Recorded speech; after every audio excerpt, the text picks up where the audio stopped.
Chers téléspectateurs, merci de suivre le journal de la télévision Isanganiro, dont voici les grands titres. La République du Burundi a un nouveau Premier ministre depuis ce mercredi. Gervais Ndirakobucha a été approuvé par l'Assemblée nationale et le Sénat pour remplacer Alain Guillaume Bunyoni. Suivez les détails dans ce journal. Le président de la République, Evariste Ndayishimiye, a inauguré ce mardi la centrale hydroélectrique de Luzibadi et a appelé les bénéficiaires d'en faire bon usage pour leur développement. Quant au cadre d'expression des malades Semabou, il demande qu'il y ait des enquêtes pour éclaircir la situation qui a eu lieu au centre de santé de Kabedi. C'est après le décès d'une patiente et de son bébé suite à une négligence médicale. Après une petite pause, les détails.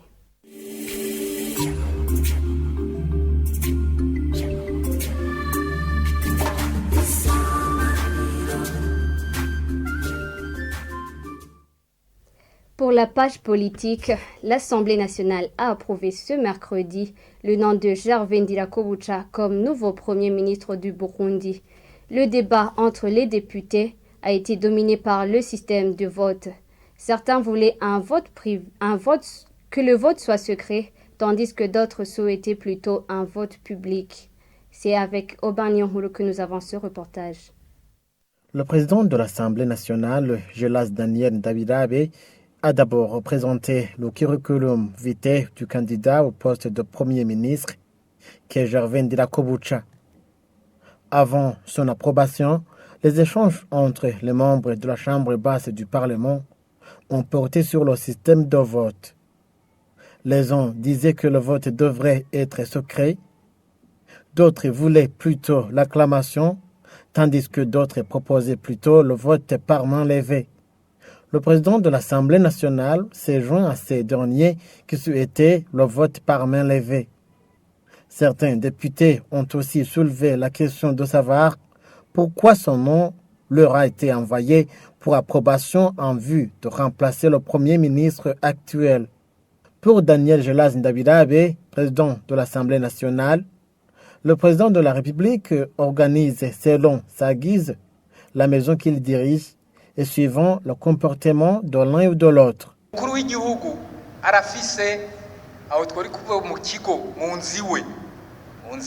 Direct. Aho munziwe direct naho bita lo cabinet. Burya iyo bavuze cabinet ntabwo baba bavuze chef de cabinet. Oya.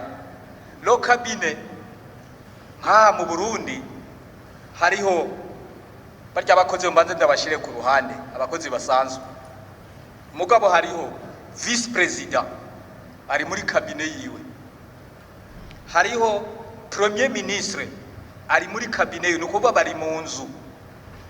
Aba ministre abashikiranganje bari mu nzu. Ntimuze kubaza muti none iyi ni discrétion y'umukuru w'igihugu. Ntimuze kubaza uti none kubera ikabikoze. Eka anu nubaza yomaza abikuye mu nziwe niwamenye uko abipanga niwamenya uko abigenza aha n'ukuri nta umukoreramo. Tous les députés présents au nombre de 105 ainsi que ceux qui ont envoyé des procurations pour faire 113 ont élu à l'unanimité Gervais Ndirakobucha en remplacement d'Alain Guillaume Bunyoni.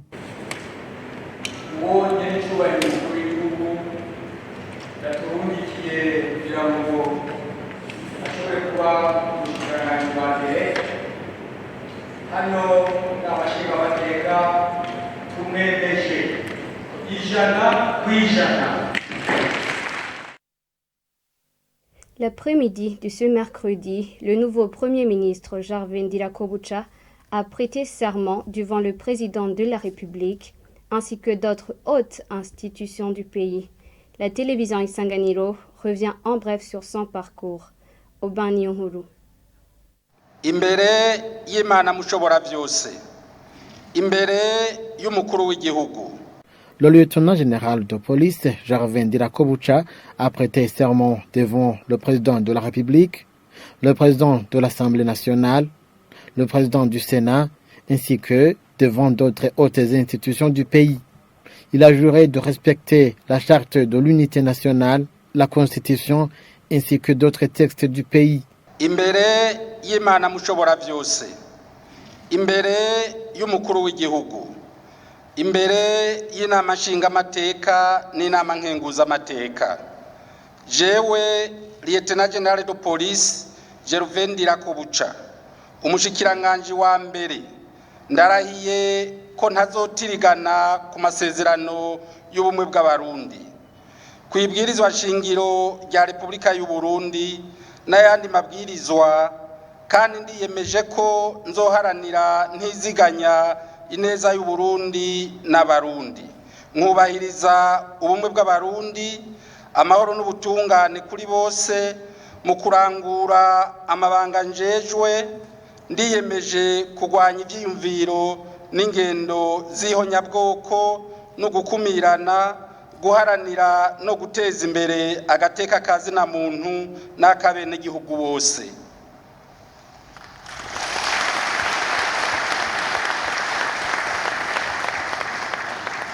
Il a aussi juré de défendre l'intérêt du Burundi et des citoyens et surtout de préserver l'unité des Burundais. Gervais Ndirakobuca est né en 1970 en province de Cibitoke, en commune de Bukinanyana. Il était en deuxième candidature dans la faculté de chimie à l'université du Burundi quand éclata la guerre civile de 1993. Il fut contraint de rejoindre le maquis. Selon le site de la présidence du Burundi, de retour, il poursuiva ses études à l'université Espoir d'Afrique dans la faculté de droit. Le lieutenant général de police, Gervais Ndirakobuca, a occupé plusieurs postes, notamment à la présidence de la République, au ministère de la Sécurité, au service national de renseignement, ainsi que dans d'autres institutions. Avant d'être Premier ministre, il était ministre de l'Intérieur, du Développement communautaire et de la Sécurité publique. Selon le président du parti CNL, il est normal que le président change son Premier ministre vu qu'il avait à maintes reprises annoncé que certains de ses proches sabotent ses projets de développement. Agathon Rwasa demande que le nouveau gouvernement soit plus inclusif. Je vous demande de le suivre. Je n'irai pas épiloguer sur les procédures. De toute façon, chacun doit être conscient d'une chose, c'est que lorsque quelqu'un est nommé, il peut aussi être destitué. Le président a la prérogative de nommer le Premier ministre avec l'approbation des deux chambres du Parlement votant séparément, selon l'article 130 de la Constitution du Burundi. Et donc, le président peut tout autant destituer le Premier ministre. Maintenant, venons aux faits. Il y a quelques jours, on a entendu le président se plaindre de l'action de son gouvernement. Il a fustigé la paresse, il a fustigé l'incompétence, et je pense qu'en la matière, le Premier ministre aurait dû être habile suffisamment pour redresser cet art que le président de la République pointait du doigt sur l'équipe gouvernementale. Tant que le Premier ministre n'a pas été à la hauteur de ses prérogatives, il est du devoir du président, il est aussi de sa prérogative de remplacer son Premier ministre et de facto toute l'équipe gouvernementale. Maintenant, si le président de la République a sollicité l'approbation de la population par entremise des élus du peuple, nous pensons qu'il n'y a pas de vice de procédure. Après tout, le gouvernement est pour le pays, le gouvernement doit être au service du peuple. Et si on réclame du peuple d'opérer un changement quelconque, je trouve que cela est tout à fait normal.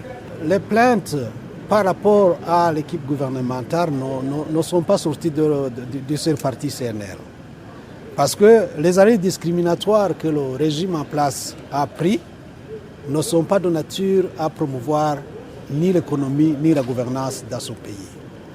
Alors, dès lors que nulle part dans la Constitution il y ait un article qui ouvre la grande porte à la discrimination, nous pensons que le président de la République et son Premier ministre qui vient d'être approuvé par le Parlement, je veux dire l'Assemblée nationale Et je ne doute pas que le Sénat aussi l'ait approuvé. J'espère que ces deux hautes autorités pourront se concerter pour constituer un gouvernement capable de faire bouger l'économie de la nation, de faire bouger la gouvernance dans cette nation. Pour la page santé, le cadre d'expression des malades Semabou demande que la loi relative aux droits des malades soit respectée par les prestataires des services de santé. Demande faite après le décès d'une patiente au centre de santé de Kabedzi, dans des circonstances douteuses. Le porte-parole de ce cadre demande qu'il y ait des enquêtes pour éclaircir la situation. Je vous propose de le suivre. Nous l'avons toujours signalé que dans les structures de santé publique, que l'accueil n'est pas courtois. Et ce qui entrave ou bien ce qui cause beaucoup de problèmes au niveau de la santé de la population, parce que si un malade est mal accueilli, c'est-à-dire que les conséquences néfastes qui vont s'en suivre seront très nombreuses. Ici, on peut signaler un cas qu'on a dernièrement vu à l'hôpital de district de Ruziba. Là, une femme qui s'y est rendue, croyant qu'elle va mettre au monde un nouveau-né, mais au lieu de mettre au monde, la maman a été mal accueillie. Il faut qu'il y ait des sensibilisations. Et on avait élaboré et validé des lois qui peuvent guider, qui peuvent aider le personnel soignant, mais aussi les malades qui se rendent dans différentes structures de soins de santé du Burundi. Mais jusqu'à présent, nous avons élaboré ces lois, nous les avons même validées, mais nous nous demandons pourquoi ces lois n'ont pas été mises en application jusqu'à présent. Parce que nous avons visé dans ces lois un accueil courtois, mais aussi il y avait une étape là où on devait sanctionner une personne qui travaille à l'hôpital qui ne parvient pas à accueillir chaleureusement le patient, le malade qui s'y était rendu. Et on avait même préconisé des sanctions. Imaginez-vous, quelqu'un, si on prend par exemple le cas qui est survenu à Ruziba, vous avez entendu que la maman est décédée, c'est-à-dire qu'il devait y avoir ce qu'on appelle réparation de préjudice. Ce qu'on peut faire, il faut qu'il y ait des sanctions. Pour le moment, je dirais qu'il fallait une commission qui peut rassurer tout le monde. C'est-à-dire la commission serait composée par le ministère de la Santé publique, les membres de la famille éprouvée, intégrer aussi le cas d'expression des malades au Burundi, mais aussi le personnel des districts de l'hôpital de Kabezi pour faire des enquêtes profondes afin de donner une lumière à la population burundaise. Et pour la page infrastructure publique, inauguration ce mardi de la centrale hydroélectrique de Luzibadi par Evariste Ndayishimiye, le président de la République du Burundi. Il appelle les bénéficiaires de ce courant électrique de 15 MW fourni depuis le début du mois de juillet 2022 d'en faire bon usage pour l'autodéveloppement. C'est un reportage signé Jean-Pierre Misago. Dans son discours de circonstance après visite guidée du barrage de Ruzibazi, Evariste Ndayishimiye, président de la République du Burundi, a vivement félicité la société chinoise Sino Hydro ayant exécuté ce projet pour avoir terminé les travaux avant même la fin de l'échéance. Le président de la République demande aux bénéficiaires de ce courant électrique, à commencer par les habitants de Rumonge, de prouver qu'ils en avaient effectivement besoin. À part une affaire pendante dans la justice opposant cette entreprise et 500 de ses employés autour des cotisations notamment à l'INSS qui n'a pas encore trouvé solution, Consolateur Nitunga, gouverneur de Rumonge, dit que les autres questions ont été traitées à l'amiable. Cependant, cette autorité provinciale dit que les habitants des collines concernées par ce projet